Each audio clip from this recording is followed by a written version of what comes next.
դուք եւս միացել եք նստածույցին, նախ կխնդրեմ ակնկալիքների մասին, արդյոք այս նստածույցը ինչ-որ բան կարող է փոխել ազատության համար։ Եթե անգամ կոնկրետ այս նստածույցը չի փոխում, չի նշանակում, որ մենք պետք է ոչինչ չանենք, այո, պետք է շատերը միանան, քանի որ անմեղ մարդուն հանիրավի գցել են, այսպես ասած, բանտախոց եւ ամենախիստ սահմանափակումներն են դրել, որին անգամ դիտորդական խումբը չի կարողանում այցելել։ Մարդը հացադուլ է հայտարարել եւ մեր նպատակն է, որ առաջին հերթին ինքը դուրս գա հացադուլից։ Ես համարում եմ, որ անարժեք է այդ ներողությունը, որ ինքը պահանջում է, Նիկոլ Փաշինյանի ներողությունը, ասենք, անարժեք եմ համարում, էլի։ Իսկ այն, որ ինքը այդ պահանջը կարող էր ունենալ նորմալ մարդուց, բայց մարդուց, որը խոսում է փողոցային բառապաշարով, վիրավորական խոսքերով, դա ոնց ընդունակություն կարող է ունենա ներողություն խնդրելու։ Ներողություն խնդրելը դա քաղաքակիրթ մարդու մի բան է։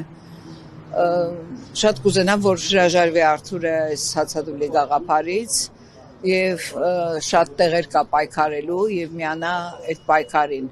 Ամբողջությամբ ակնհայտ ապօրինի մեղադրանքով են իրեն բանտ գցել, ոչինչ չի արել, դա բոլորը տեսել են, որի համար նա կարող էր հայտնվել բանտում, որևէ բան չի արել։ Արել է Նիկոլ Փաշինյանը, որը անպատիժ վայելում է, եթե դա վայելել է, էլի, իհարկե, անհարիր պահվածքով, այդ բառապաշարով, այդ մարդուն ասես, ինչու ես դու կենթանի, հասկանում եք, դա իրեն քրիստոնյա հռչակած, Հիսուսի էությունը ինքը իրան էր վերագրում, արդեն քչերնում իրեն Հիսուս հռչակեր, հիմա մարդուն ասում է, ինչու ես դու կենթանի, այդ տականք, այդ չգիտեմ, չեմ ուզում կրկնեմ իր այդ բառերը, որով այդ արտահայտությունները։ Տեսեք, բայց ինքը նշել է իր ճեպազրույցի ժամանակ, որ դա ուղղված է եղել իր խոսքերով Արցախի պսևդո էլիտային։ Ինչու է նման ատելության խոսքով հանդես գալիս հատկապես արցախցիների նկատմամբ։ Դե տեսնում եք, որ ինքը ինչ է անում։ Հայաստանում էլ Արցախ արգելում էին զինվորների վրա, որ նոր բերում էին սեպտեմբերի 19-ից հետո 23 թվականի, ով կարողացել էր իր զավակի դին բերել եւ այստեղ հողարկավորել, արգելում էին Արցախի դրոշները այդ աճյունների վրա դնել։ Արցախ գոյություն չունի իր համար եւ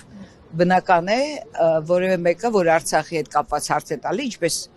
Արթուր Օսիպյանն էր իրեն տվել, շատ լուրջ հարց, փոխանակ պատասխաներ հարցին, Արթուրին էր պատասխանում հայոյախառն բառերով։ Եվ պսևդո էլիտա ծիծաղելի է ուղղակի Արթուրի դեպքում, նա ստում է եւ ինչ ուզում է մարդկանց մասին ասում է, ինքը քանի որ բացարձակ անպատիժ է իրան զգում, ով պետք է իրադեմ քրեական գործ հարուցի, օրինակ, որ դատախազ է գլխավոր, որը այսպես ակնհայտ sense պատրաստակամությամբ նետվում է ապօրինի մեղադրանքներ ով Արթուր Օսիպյանի նկատմամբ քրեական գործ հարուցելուն։ Դա Աստված ամեն ինչ լավ ավարտվի այս ընտրություններում, շատ կուզենայի տեսնել այդ իրավապահ համակարգի պատասխանատուներին պատասխանատվության ենթարկելիս, տեսնեմ ինչ բացատրություններ է տալու գլխավոր դատախազը, այսպիսի հսկողություն իրականացնելով մեղադրանքների վրա։ Դուք պաշտպանի հետ անմիջական կապի մեջ եք, մի փոքր կարող եք Արթուր Օսիպյանի առողջական վիճակի մասին մանրամասներ հայտնել։ Գիտեք, հիմա չեմ կարող, որտեվ ես իր հետ կապի մեջ եմ եղել 3 օր առաջ։ Իսկ երբ որ մարդը հացադուլի մեջ է, իր վիճակը ամեն օր վատանում։ Այսօր չունեմ, բայց երեկոյան երևի կխոսեմ իր հետ։ Ես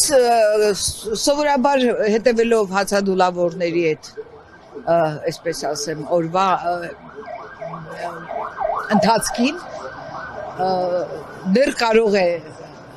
չգիտեմ, շատ վատացած չլինի իր վիճակը, սովորաբար մինչև 20 օրը արդեն երևում է, այսօր 14-րդ